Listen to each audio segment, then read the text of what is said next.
Picture this. It's your 62nd birthday, and you're stepping into the Social Security office, sort of like opening the door to what could be the most expensive birthday ever, right? Absolutely. And it's not just about celebrating another year, but making a decision that could cost you over $250,000 in lifetime benefits, correct? Right, exactly.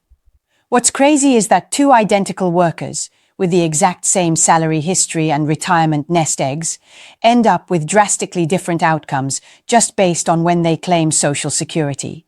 Yep. So, let me get this straight. It's not how much you've saved overall, but really the timing of when you start receiving benefits. That really changes the game. Oh, absolutely.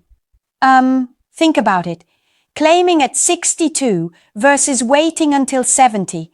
If you're a high earner, you're looking at a jump of about $2,477 extra per month, which translates to roughly $27,324 a year. Over a typical 25-year retirement, that really adds up. Wow, that's like getting not just a raise, but a whole extra part-time income, isn't it? Exactly. It's like an 8% guaranteed return every single month, money that just compounds forever. And this is especially critical for couples. Speaking of couples, I heard about the 62 to 70 split strategy.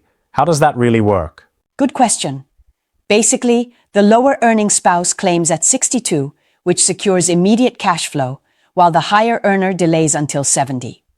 This maximizes the survivor benefit. So when the higher earner passes, the surviving spouse gets the higher benefit. That makes a lot of sense. But aren't people worried about the break-even age when deciding to delay? Like, what if you don't live long enough? That's a common concern, but the statistics show that life expectancy has really improved. Consider that a healthy 62-year-old woman has a 50% chance of living past 85 and a solid 25% chance of reaching 92. And for married couples, there's a good chance one of you makes it past 90. Yep, true. Still, some might argue that claiming early gives you more cash on hand sooner. Do you think that's a strong argument?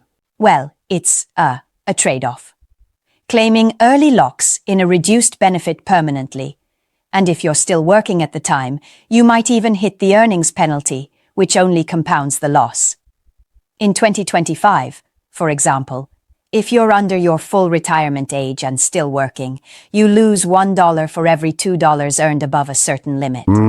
That earnings penalty really sounds like a trap, especially for those who haven't fully planned their work schedule in retirement. Exactly.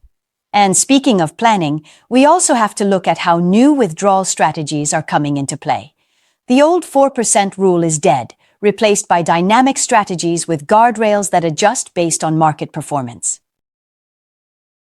Right. Yeah. The idea is to start with a 4% baseline and then tweak it. If your portfolio jumps 20%, withdraw a bit more. If it drops, dial back. That flexibility could really help smooth out market volatility, huh?